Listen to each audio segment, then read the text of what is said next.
Sando here, bringing you Fireside devotionals for this week, Monday, Wednesday, and Friday. Today, I'm going to try and tackle a tough one. Is there evidence for God's existence? I'm going to keep this as close to 5 minutes as I can. Now, I was raised Catholic and left the church in junior high, which led to years as an atheist, believing there is no God, and later to an agnostic. There probably is a God, but it's hard to prove, and so that has no implications on my life. And both of those left me empty, which is why I continue to search. And this is what I've learned through some of my research. Now I'm going to try to keep this as a conversation that I might be having with you if we were sitting in a Starbucks or a Caribou, or maybe you were sitting with somebody that you were trying to reach. And hopefully this will be helpful to you. Now there's very little argument from both sides that the universe exists and has a beginning. It's not eternal. It hasn't always been here. There is a time that it began. Either something randomly happened and the universe started forming, the Big Bang Theory, or, as Christians believe, that Big Bang is the voice of God speaking the word of the world into motion. Both of those take a leap of some faith. Nowhere else have we ever witnessed no thing creating something. So if something has a beginning, then you got to ask yourself, why is it here? That why is what created me or caused me to continue to look and search. And if something has a why, that means something created it. And if it was created, there was likely a cause and there was likely a purpose. For example, if I could take your iPhone and I could go back and put it on the beach and we could watch a Mayan citizen come across it. That citizen wouldn't come to it and think, wow, sand and water and earth and time and pressure all came together and created this iPhone. No, much more, they would look at it and say, wow, look at this thing. Something created it. It has a complex design, which means it probably has a designer. And it was created for something. We don't know what, but what was this created for? Another example might be if I took alphabet soup and I poured it out on the table. If all of a sudden the letters were arranged in a way where it says, Frank, I am your God, my first thought would not be, oh wow, how random that those occurred that way.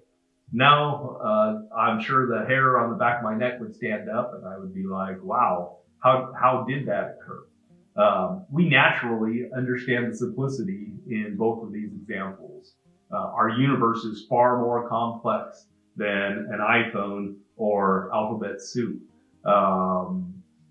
If we study inwardly at ourselves, if we look at atoms, if we look at our brain and all the millions of connections and how it functions, if we look at outwardly and we look at the stars and the planets and the galaxies that are continuing to grow, it becomes harder and harder to ignore how intricately things are interwoven, how things come together. The more we examine the universe, the more it seems to be written specifically for the creationist argument that there is some sort of a complex designer. It seems that the most logical explanation is something outside of the space-time continuum created this something than any other argument. I think that's why we naturally go to the edge of a lake or the ocean or go into the mountains when we're in a difficult time and we want to kind of clear our heads and refocus. Even as an atheist, I used to do that, and I would have never admitted it, but it was because I felt so small and everything else so big and everything seemed so balanced, and I seemed to know I had a place in there. That place was being closer to God. I couldn't admit that, but to be honest, that was the truth. Also, there are things intrinsically that we know. Love, right and wrong, things like that. Where do these come from if not formed from within us?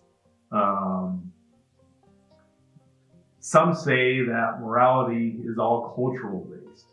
But if that were true, we wouldn't be offended by the Holocaust, for example. We would say simply that it occurred because in that time and place it was acceptable.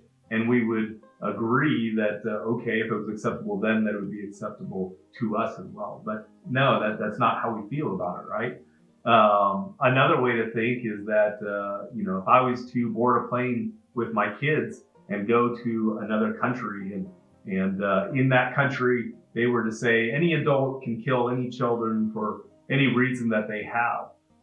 I wouldn't be okay with that, but my argument wouldn't be that's because I'm from the US and our culture is different than your culture. No, the argument would go much deeper than that. And I'm sure yours would too. Our love, friendship, morality, is it simply learned then?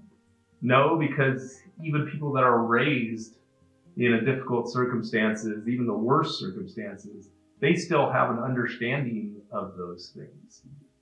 It's because we were created with goodness and in the image of a creator, that God has a purpose for us and he's placed that within us. And that's what we come to know.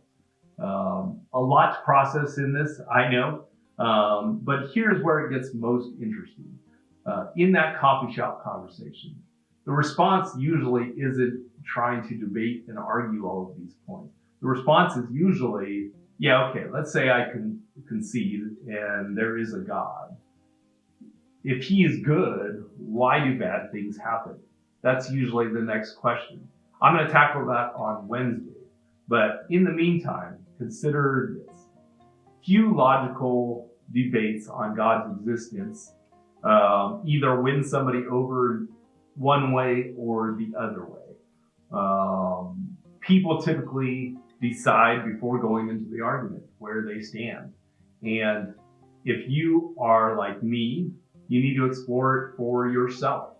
It wasn't until I was brought to my knees from drug addiction, alcoholism, sexual addiction, that I started looking up and saying, I don't know if there's a God, but I need to find out because I need one. And that's when I could start to have my mind change. You might think, crutch for the weak. No. Have you ever known somebody to get strong and still hang on to that crutch? No, it's one of the things that if you study anybody that's come in contact with Jesus, either biblically or just day to day personally, it seems to be the case that much more often than not, when those people heal from their circumstance, they believe much stronger in God. And that is one of the signs that shows you that it's not just a crutch, but they've actually been changed from within. Now, don't take my word for it. I challenge you to simply start the journey yourself. Either start with the Bible, open it up and start reading it to say, I'm going to prove this wrong or right for myself, or start the conversation with the Creator that you don't know. We as Christians, we call that prayer, but it's just a simple conversation that you have.